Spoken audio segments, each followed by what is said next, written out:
not even supposed to be here today. And welcome to this week's episode of Dispatches from Shedquarters. I am your host, Mike Lutz. Let's get this out of the way.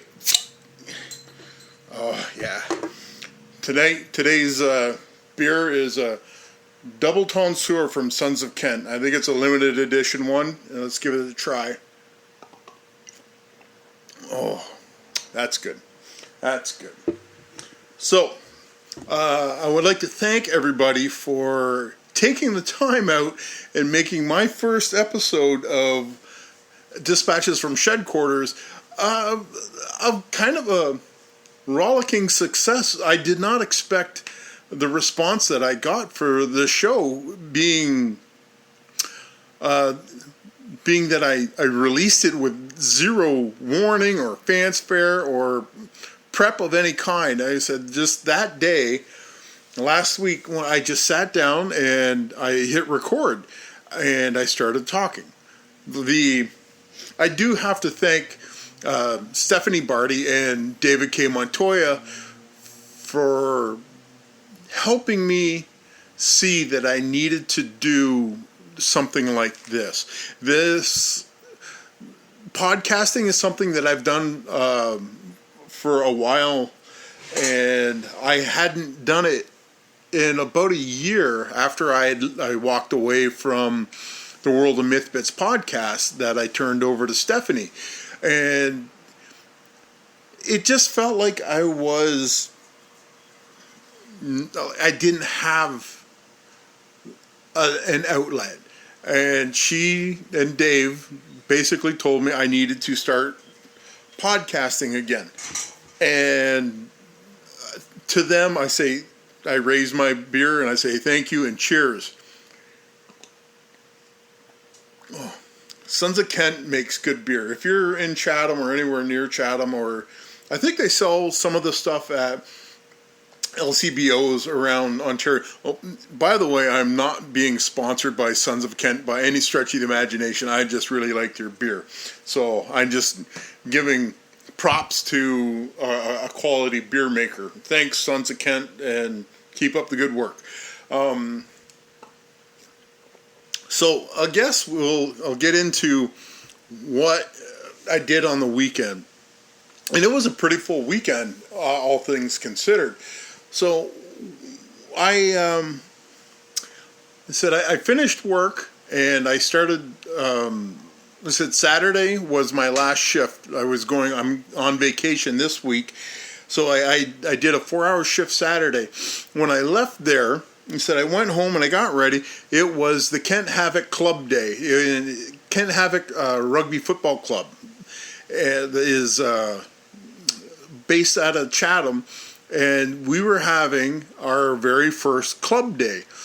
And if you don't know what a club day is, basically it is all the teams that are under the Havoc umbrella, which is the Little Ruggers, which is from kids from as soon as they can walk to, I think, teenagers.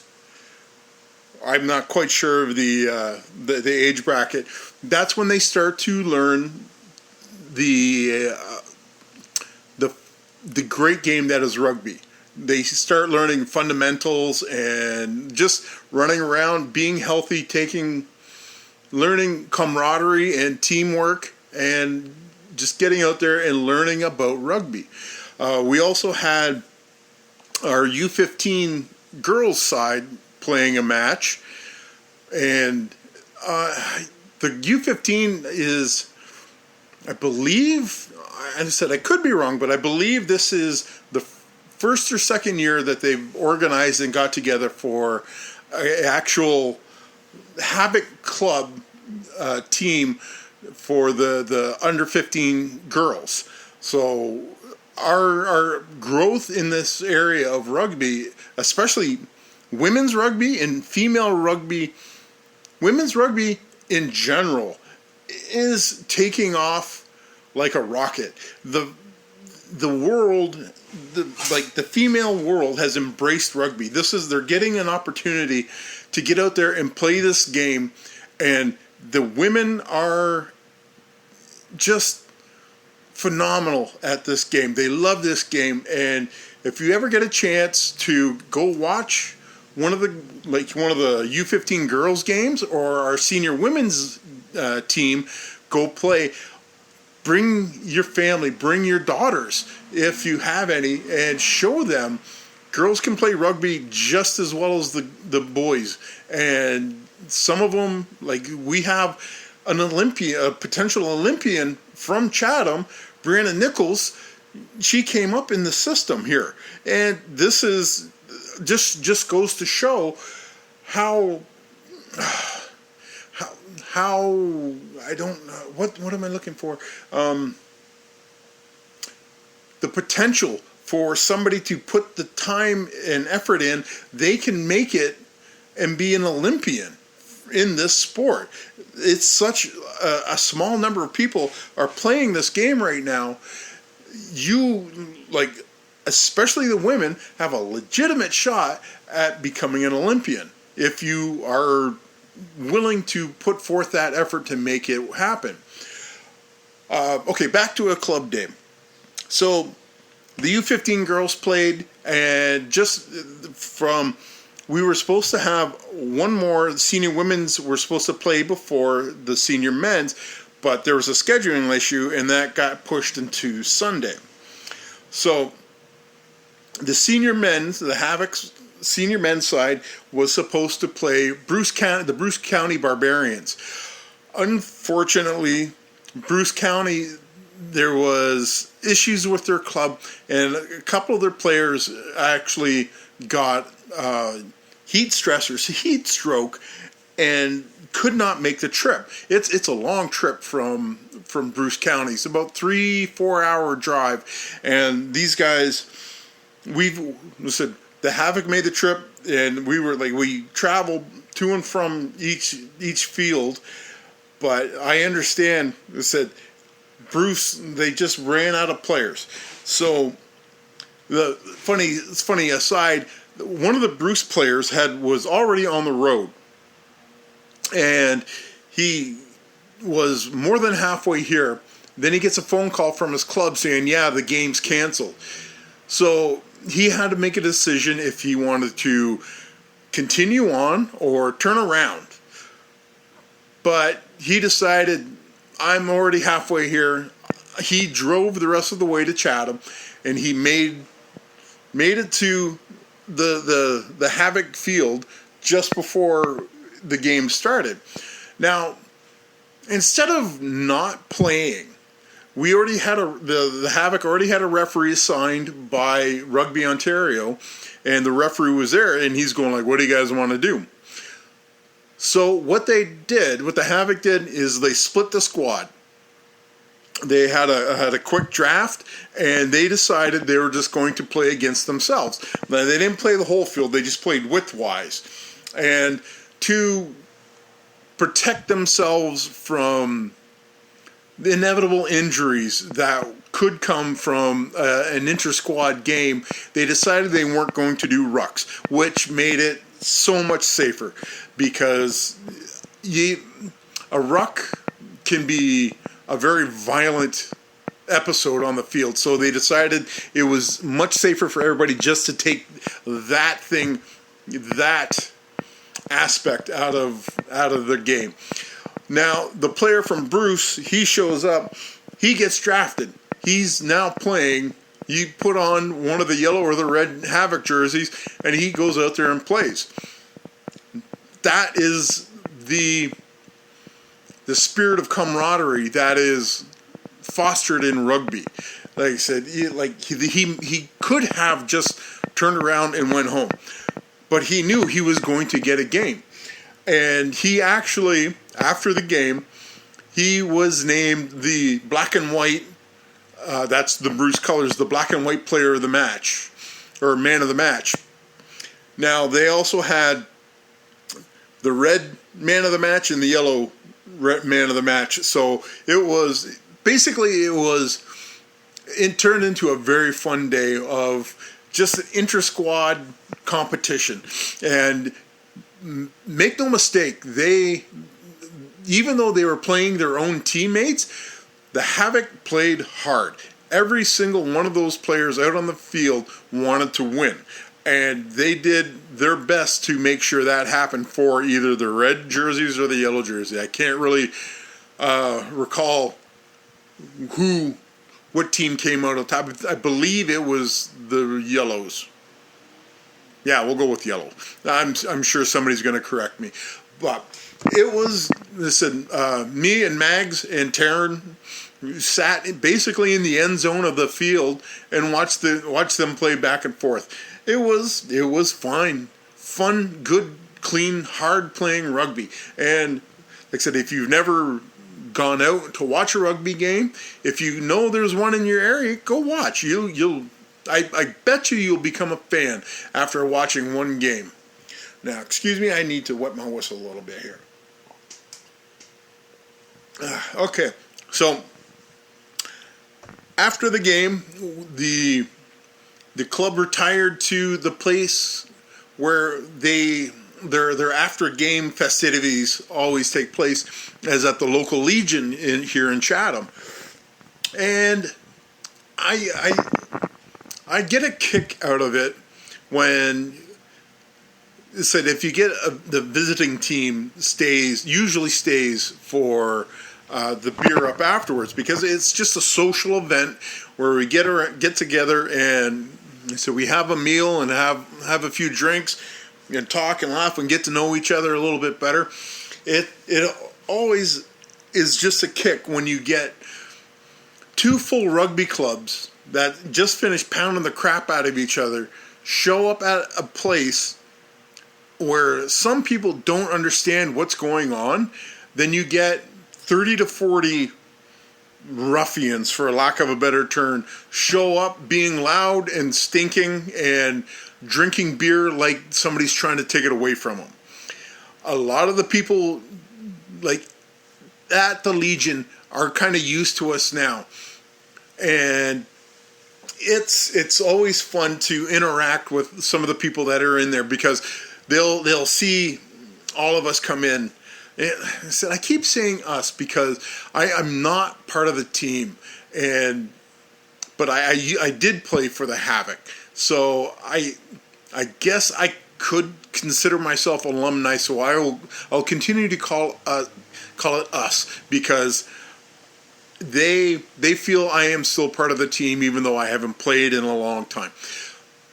So we go to the beer up. The people that are in the Legion are just tickled to see this band of idiots come running into their place, being loud and singing songs. If you get close to a rugby beer up afterwards, inevitably songs will start to be sung. And it is, well, some of the songs have gotten us kicked out of a few other establishments around town. It is just, some of them can be pretty raunchy, and so we're not exactly subtle when we come to singing our songs. It's just, we're just having fun. And everybody understands if a manager of a place comes by and says, you guys need to knock it off, we will. We've got no problem policing ourselves. Like I said, if somebody's getting a little out of hand, we'll take care of it ourselves. We don't want to cause problems for people in and around the place that we're going for our social. So we tend to keep to ourselves as best we can, and that, like most times people will come over and they'll go, who are you guys? Like, what's going on? And then we'll explain that we're the Havoc Rugby Club, and this is our after game social. And a lot of people are like, the other team's with you? And we're going, oh, absolutely. That's a lot of that aspect of sport is lost on a lot of other teams or a lot of other games, where the two teams don't socialize afterwards for whatever reason. But rugby, it is so important that both clubs socialize afterwards. There has never ever been a fight between clubs at a social that I have ever seen. On the field is different. Like there's been a few punch-ups I've been involved in, but afterwards at the social, that stuff is not acceptable at all. And if you start a fight at a social, you'll be facing harsh penalties from your club, and that stuff is just not acceptable. I liken it to, if you've got enough energy after 80 minutes of rugby to start a fight at a social, you didn't play hard enough during the game, and you need to reassess how you want to play this game. So the Legion loves us. We love going to the Legion. We just having a great time there. Afterwards, there was another social at one of the team members' houses, which turned into just a fantastic time. It was a big backyard, and just I don't want to say too much because I don't want to incriminate some of those that might listen to this show, but there was a kiddie pool involved, and wrestling, and a trampoline. Then somewhere along the line, just a massive thunderstorm rolled in, and instead of canceling it, the majority of us just stood around outside. We're going it's just water. I'm already wet. So we just continued to party. And then the storm passed, and we continued to party a little bit more. So if you can find yourself and involve yourself in a rugby club, you're going to have a great time. They're a great bunch of people, and they just, especially speaking for the Havoc, we are such a community-minded organization, always trying to help Chatham-Kent, promote Chatham-Kent, be ambassadors when we go to visit other cities to play other clubs. We're representing Chatham-Kent, and we have to be on our best behavior because we're representing our city as well as our club. So we try to be as well behaved and good ambassadors as we can. And I think they said we're running into a situation where we need the cities to help us. There's an issue with the pitch that we play on, and said we might be losing it, and we've approached the city, and we said we need your help. And we're we need a new place to play rugby. And they've not really been responsive to what we've asked of them. We're not asking for much. We just would like a little help from the city, and the city just does not seem interested at all in helping us out. It's kind of disheartening that we try to represent ourselves as best we can, and the city's just meh, so what? We got other games, we got other teams, we got other sports. They're just help us, because we're a developing club, and we might lose all the development that we've started if we don't have a field to play on. So we're trying to find support, and we're hoping to find it sometime very soon, because it's getting down to the wire, and we need to know if we're going to have a place to play next year, or they said the team might collapse because there's no place to play. This is an ongoing thing. We desperately looking for support somehow to make this game come true, to get to get a place to play for the little ruggers, the girls, the developing girls sides, the developing women's sides, and trying to develop a junior boys side to go along with the senior men's side. So there's a lot riding on us finding a new field. We just need to find that field. Now, so basically that's Saturday. So I'm kind of I will ask if you could spare a minute. Maybe if you live in Chatham, contact one of your city council or somebody in your area, or email Mayor Kniff and try and say, help the Havoc. They said we're looking for help and we're not really getting much response. So if you could put a little pressure on our city council, that would be really appreciated. Now Sunday rolls around and we have to pack up everything my oldest daughter Taryn owns, because she asked for and received a transfer for her job as a services supervisor for Staples Canada. She got her job here in Chatham, and then she wanted to transfer to London, Ontario.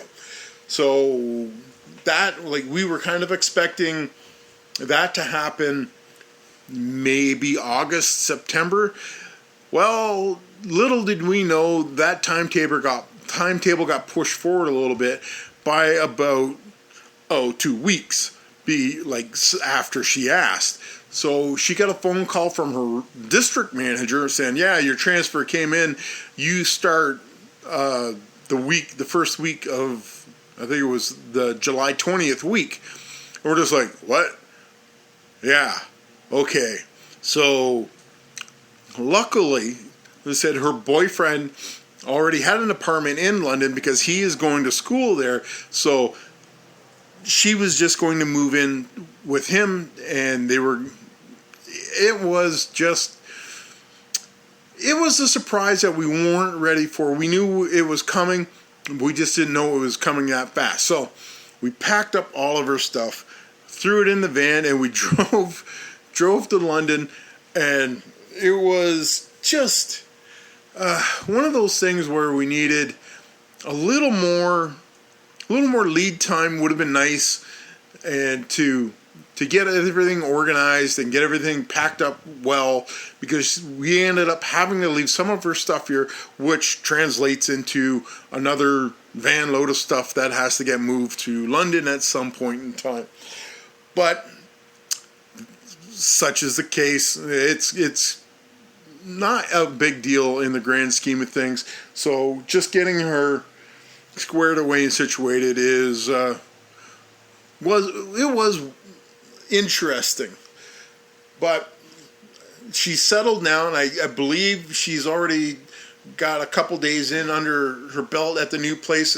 And I said I talked to her yesterday, or just shot her a text yesterday, and she said everything seems to be going fine. So that's good news. I'm really happy about that she's getting a chance to spread her wings and do her own thing as an actualized adult. And I'm happy that she's doing very well with her job at Staples, and so much so that they are kind of looking at promoting her. I don't know when or what's going on, but she is being trained and groomed for bigger and better things with that company, which is fantastic, because Staples is a great company to be working for, and I can't say I couldn't be happier for how she's developing into a smart woman about her work career, and she knows what she wants to do, and she's getting it done. And I look forward to watching her develop and move through that company as best she can, and who knows where she can end up with it. yeah, like this is one of the things that I've expressed to all my kids is just like you have to work hard to be successful. Nobody's going to hand it to you, and she's worked hard to get where she's at, and I just want to see where it goes from here. So good luck, Taryn. Good luck, and cheers. So my week of vacation has started, and basically it's not really a vacation, more of a staycation. Later this week, I said me and Mags were just going to go to Niagara Falls for a night, 2 days and a night. We're just going to go wander around there and do all the touristy crap that everybody does when they go to Niagara Falls. I trying to figure out what we want to do is just like, I don't know, what do you want to do? It's like, I don't know, what do you want to do? So like we've decided that the Butterfly Conservatory is high on the list of things that we want to check out. We went there years and years ago with the kids, and it was always something that I said it was fun, and I just liked hanging out in that place with all those butterflies flying around. It was just a very comfortable, relaxed place.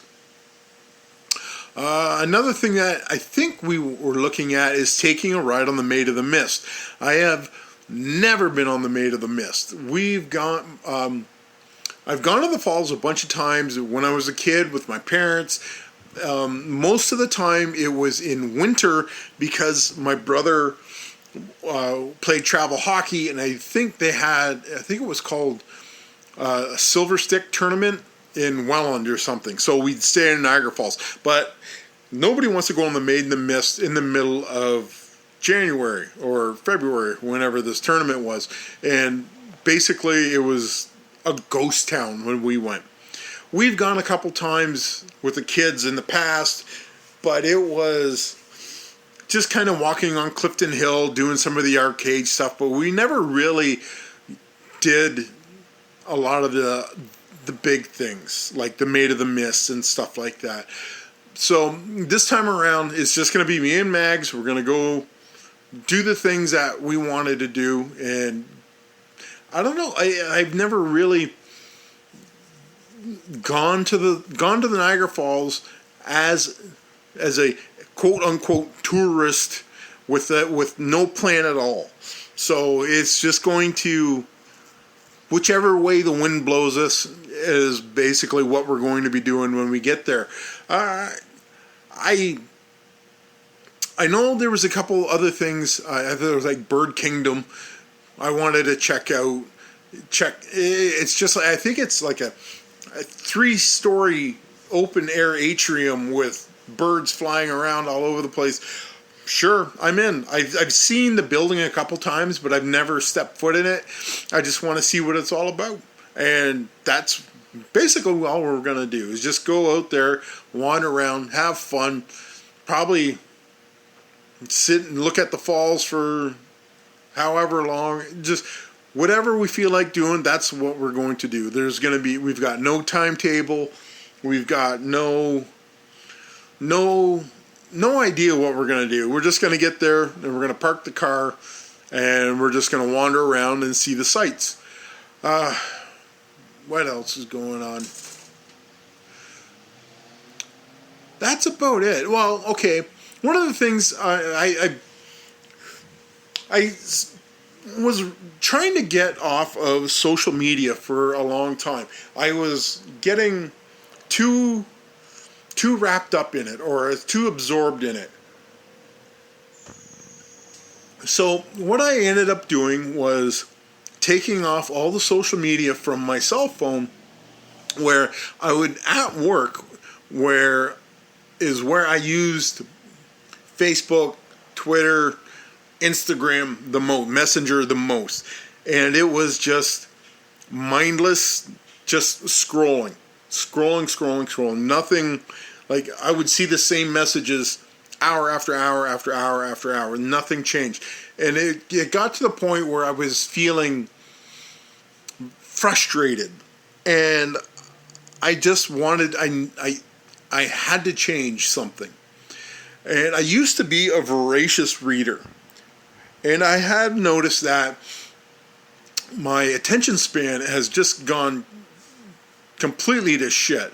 It's just, it wasn't there anymore. And I felt very deprived of and disappointed in myself that I had let myself get to this point. So I took all my social media off and I picked up books again.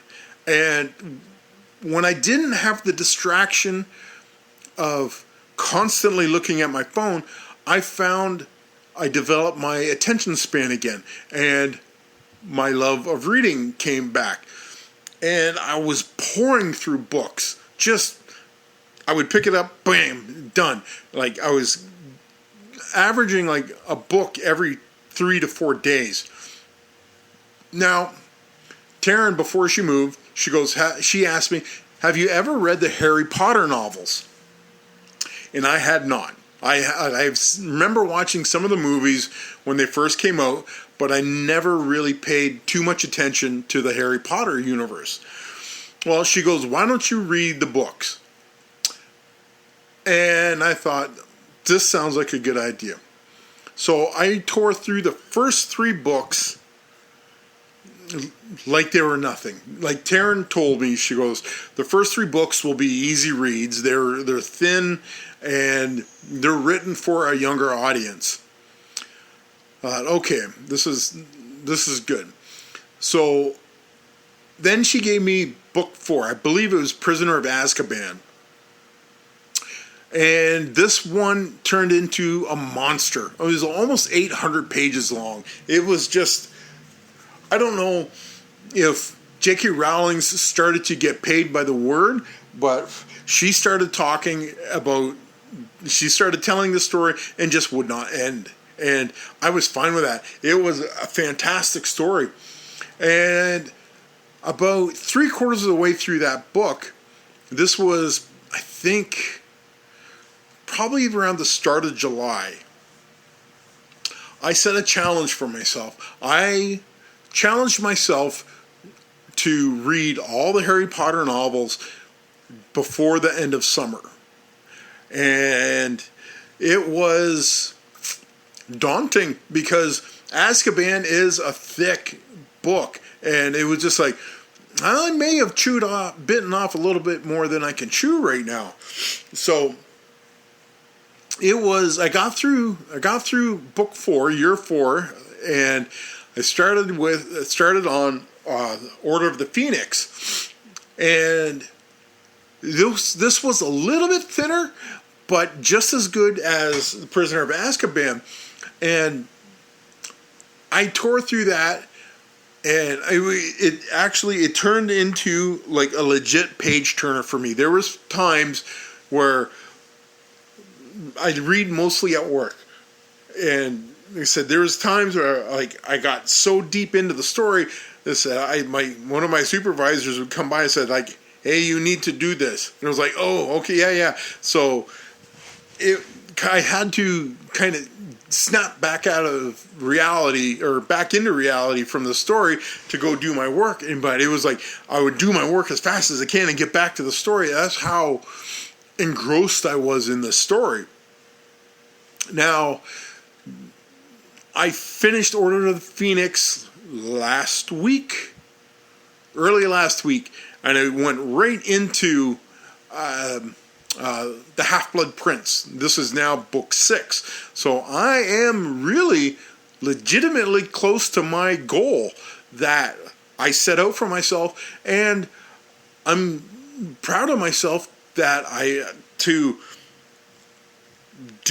set that goal, and like that the finish line for that goal is like within reach. So I'm rather happy with that. And for just not paying attention to the Potterverse, I am finding these stories are very engrossing and very well written, and I don't know why I didn't read them when they first came out. They're very good stories, and I'm kind of kicking myself that I didn't get into it earlier.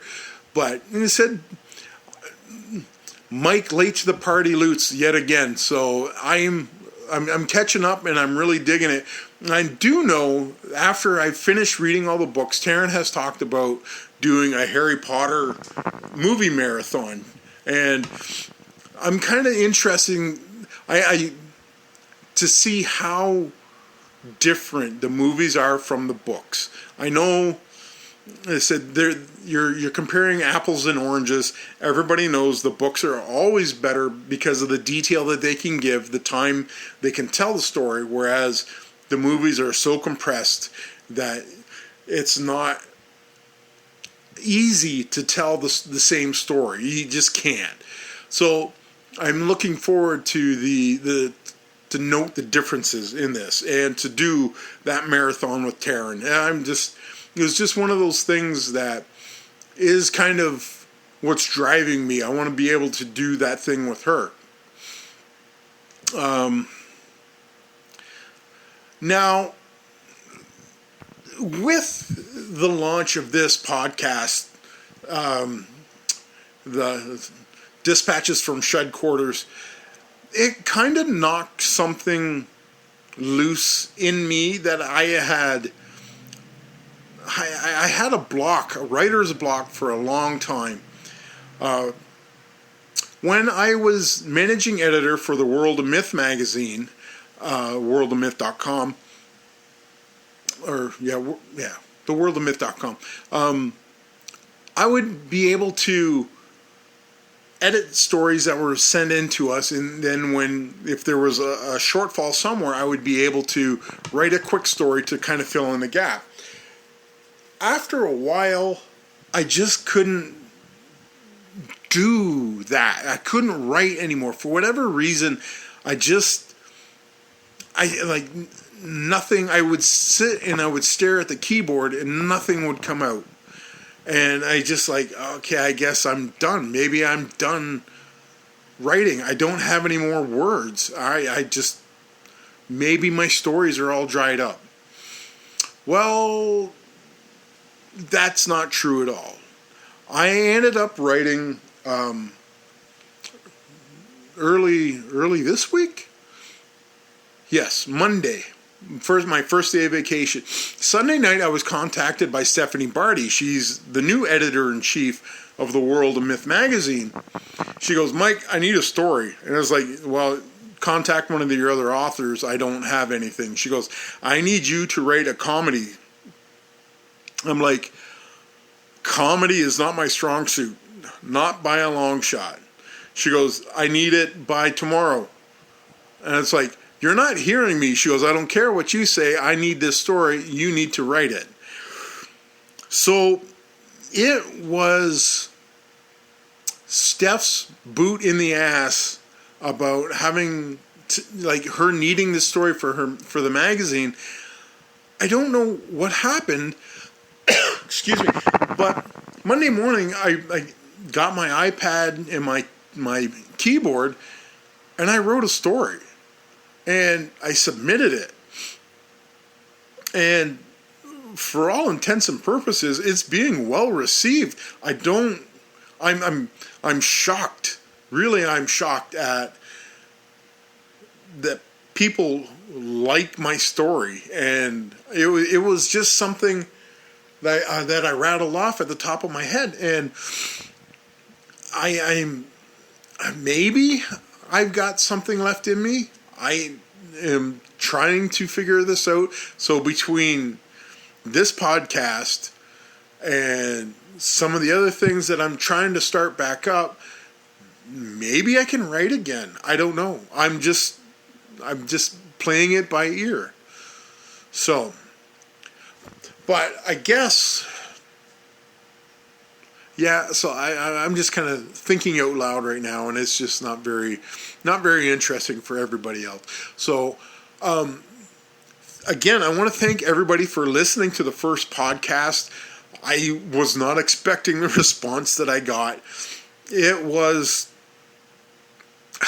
humbling to see the number that popped up on the very first day. Excuse me. And I want to thank everybody that has taken the time to listen to this. And if you want to drop me a line, you can email me at mike.lutz@gmail.com. Oh, sorry, mike.lutz52@gmail.com. Just drop me a line if you want to congratulate me, or if you got feedback you want to give me feedback. I want to know what you think about the show and things that I can do to change it and improve it. Yeah, that's it. So, again, thank you for listening. So, that's it for this week's episode. This is Mike Lutz, and you're listening to Dispatches from Shedquarters. It's probably going to be the social event of the season. You hate people. But I love gatherings. Isn't it ironic?